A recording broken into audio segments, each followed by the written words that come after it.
Bonjour à vous tous, je suis très content de vous retrouver pour une nouvelle recette que je souhaiterais vous partager. Je vais vous réaliser un gratin de pommes de terre à la savoyarde. Je vous dis tout de suite, il n'y a rien de compliqué, évidemment. Mais si je vous disais de faire un gratin en moins de 20 minutes, vous me croyez? Eh bien oui, c'est possible. Je vais combiner deux modes de cuisson différentes. Découvrons tout de suite ces techniques. La première, c'est la vapeur.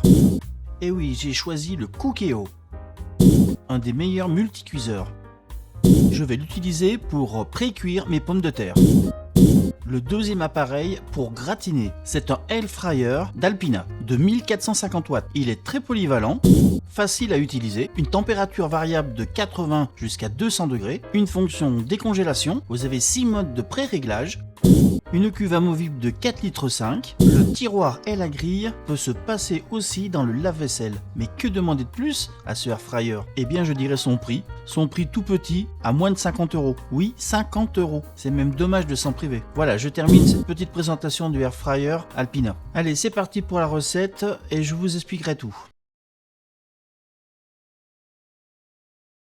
J'allais oublier de préciser que ce gratin, ce n'est pas un gratin dauphinois. Et non, ce gratin a du lait, du fromage et de la crème. Sauf que le gratin dauphinois a que de la crème. Passons à la mise en place maintenant. Il vous faudra 600 g de pommes de terre à gratin ou la préférence est de prendre des amandines. Elles sont très faciles à cuire et très fondantes. Du poivre, du sel, 45 centilitres de lait, 20 centilitres de crème fraîche, 130 g de fromage de Savoie de votre choix, par exemple du Beaufort, une petite gousse d'ail pour donner un bon goût à votre gratin. Allez, je commence par éplucher mes pommes de terre.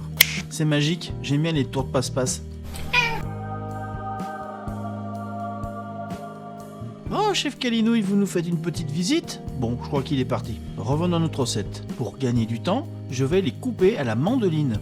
Mais soyez très prudent avec cet outil, hein. Les doigts, ça ne repousse pas. J'effectue des rondelles environ de 3 à 4 mm, pas plus. Et pour le moment, vous pouvez les réserver. Je râpe grossièrement mon fromage et puis je le réserve.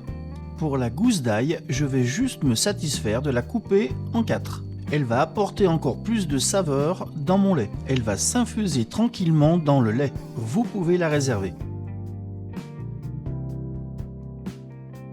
Pour la cuisson avec le Cookéo en vapeur, je rajoute 20 centilitres d'eau. Pourquoi? Eh bien, c'est pour que le lait évite de coller au fond. Je rajoute mes pommes de terre en rondelles, je les verse dans la cuve, je les dispose comme ceci. Je commence par ajouter du poivre fraîchement moulu. Je vais ajouter 5 g de sel pour la première cuisson des pommes de terre. Le lait, je rajoute. Il va permettre bien sûr de cuire les pommes de terre, mais surtout d'apporter du moelleux, du fondant. Également, j'ajoute mon ail coupé et puis je les glisse dans le bouillon pour qu'il infuse bien le lait et les pommes de terre. Dans cette étape, vous pouvez rajouter un peu de noix de muscade, c'est possible si vous aimez. Et puis place à la première cuisson en vapeur pendant 2 minutes. Vous vous rendez compte, 2 minutes, mais c'est suffisant pour les pré-cuire. Attention, roulement de tambour.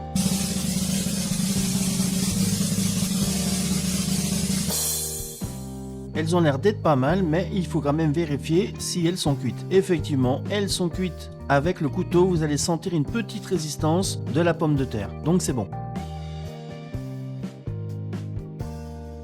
Maintenant, il ne vous reste plus qu'à monter le gratin. Une première couche de pommes de terre que vous placez délicatement, que vous rangez un peu de crème sur le dessus, un peu de fromage râpé également, ma petite touche perso.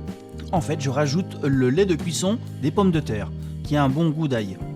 J'en mets juste un fond du plat. Et bien sûr, vous répétez les mêmes opérations par couche. Allez, voilà, comme ça, c'est parfait. C'est facultatif. Moi, je rajoute un petit peu de poivre fraîchement moulu par-dessus. Je rajoute également un peu de sel, mais faites attention quand même au niveau du fromage, s'il n'est pas trop salé. Et puis sans attendre, je gratine mon plat dans le air fryer à 190 degrés pendant 15 minutes. Et sans préchauffage, ce n'est pas la peine. Voyons voir le résultat au bout de 15 minutes. Ah, il est magnifique, il est bien doré. Les pommes de terre ont fini de cuire pendant le gratinage. Ah, le air fryer, c'est quand même bien, hein. Et bien voilà le résultat, des pommes de terre fondantes à l'intérieur et un gratinage parfait à l'extérieur. Si toutefois vous n'avez pas de Cookéo, de multicuiseur ou même de air fryer, vous pouvez faire cocotte minute et bien sûr four traditionnel. Voilà. J'espère que cette recette vous a bien plu, que ces nouveaux modes de cuisson vous ont intéressé, parce qu'au final, j'ai fait quand même 18 minutes de cuisson totale. Je vous remercie d'avoir suivi cette recette jusqu'au bout, et je vous souhaite un bon appétit, et je vous dis à très bientôt pour une prochaine recette. Allez, ciao, bye, et merci. Ah oui, comme vous dites, je pense que je serai inspiré pour d'autres recettes. Non, mais pour qui tu me prends? Je rêve. La fromagerie en bas de chez moi, elle vendait 3 choses, du fromage des Wish-Lorraine et de la bouffe chinoise. Alors toi, mec, avec tes régimes à la con, tu me fais bien marrer. T'as devant toi le spécialiste de la Wish-Lorraine. Le spécialiste de travers de porc, c'est le poivre. À 23 ans, j'ai gagné le concours du meilleur cuisinier asiatique en leur préparant un méchoui. Un méchoui? Tu pipotes pas un peu, toi? Jamais je pipote.